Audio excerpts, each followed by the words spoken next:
Hello YouTube, Brian here, and today I got a review for you of this guy. This is the Petrified Fish Mini Beluga.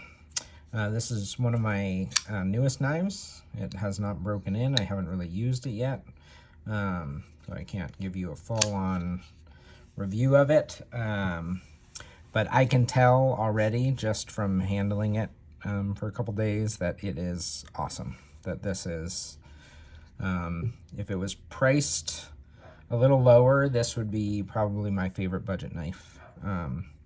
So let's get into it. We'll do size comparison. Here it is against a Spyderco Delica. Here it is against a R2D2. And here it is against my favorite budget knife, the CJRB Mini Feldspar. So you can see it's squarely a 3-inch blade.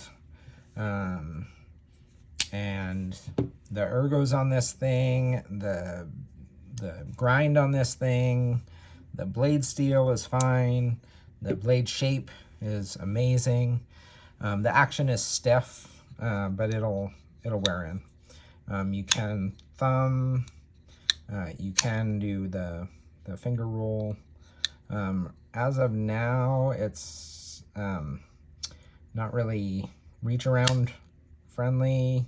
You can kind of do it, but you have to put one finger back here and one finger on the side of the pocket clip and like leverage your fingers like that in order to do it. But I can tell that this thing will loosen right up, and it is, I believe it's like G Carta or something like that. I went with this one's got like a green inlay. Makes it almost look kind of like topographical. Let's get the scale out.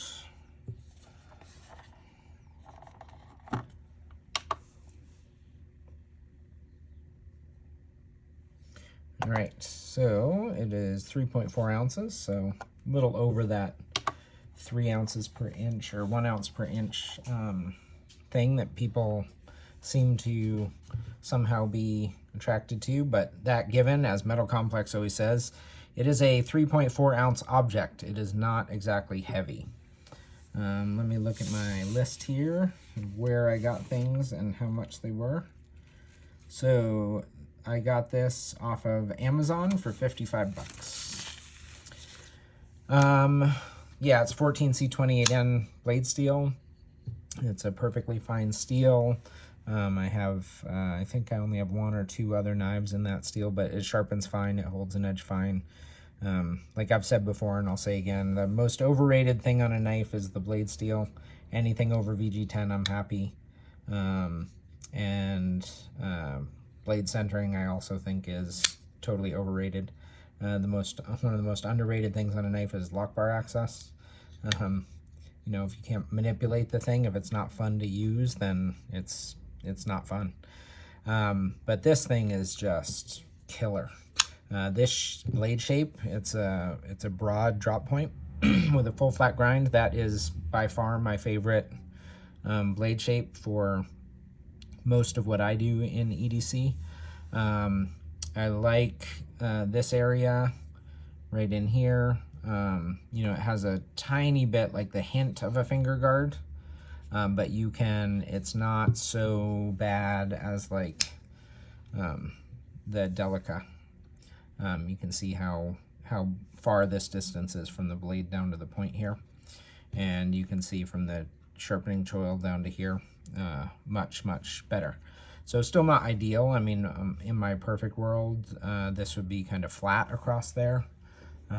This is one of my current EDCs, the cuff, and I really like, you know, how you can get right up behind the blade. I like that area right there. Also makes it a lot easier to sharpen, you know, get a good handle on, stuff like that. So yeah, not bad in that area. Better than Benchmade's. Benchmade's probably my favorite, you know, manufacturer in general. And they do that pretty badly. They always have this. It's kind of like half of a finger guard. I don't know. I've never handled a like a hinderer, but you know, if you're gonna have a finger guard, then have a finger guard. You can, this right here, if you really stab something, you can run your finger up onto that blade. That's not gonna keep you from running your finger up onto the blade.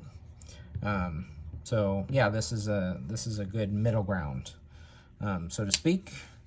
The pocket clip is fine. It's, you know, just like I said, I've only had this for like 2 days. Been putting it in and out of my pocket. It works fine. It's very deep carry, and it has the screws are inset, so you know, it's great. I would give this knife, I don't know, I mean, I have to use it more and see, but I can tell just by looking at it and just by handling it that it's an awesome knife. I'd give it like a 9 out of 10, 8, 9 out of 10, somewhere in there. Still doesn't kick the mini feldspar off the top for me. This is $35. I got this one for $25 off of Blade Forums. I got one for $25 off of eBay for my wife before I upgraded her. So these can be had on the secondary market for like $25, $35 brand new. Yeah, I just haven't seen another knife that beats this. But if you want to spend an extra 20 bucks and you want just a kick-ass knife, the Mini Beluga is, I would very highly recommend it. It is a fantastic tool. Yeah, and I can't imagine, my other knives with 14C28N are great. They're easy to sharpen. They hold an edge long enough. You know, if you use your knives, they're going to get dull. So you just need to learn how to sharpen them. You need to get some good sharpening stones and learn how to sharpen. There's no real way around that. You know, you can get whatever steel you want to get, and eventually you're going to have to sharpen it, or you're going to have to send it out to be sharpened. So as long as something doesn't need to be sharpened, you know, every 3 days, then I'm happy. You know, VG10, I need to sharpen it maybe once every 2 weeks or so for my use. D2, same thing, kind of once every 2 weeks. Some of the other steels like 20CV or 390, you know, I only need to sharpen them like once a month. It's hard to say. Maybe they're a little easier to touch up. You know, you just strop, like 20 CV, you can usually just strop it up. But honestly, VG10, it's like, you know, you put like, I don't know, 3-4 minutes in on the 1,000 stone and go up from there and then strop it and you're good. And you know, so 14C28N in that ballpark, easy peasy. So that's my thoughts. Those are my opinions. I hope you found it useful or at least entertaining, and I will see you later.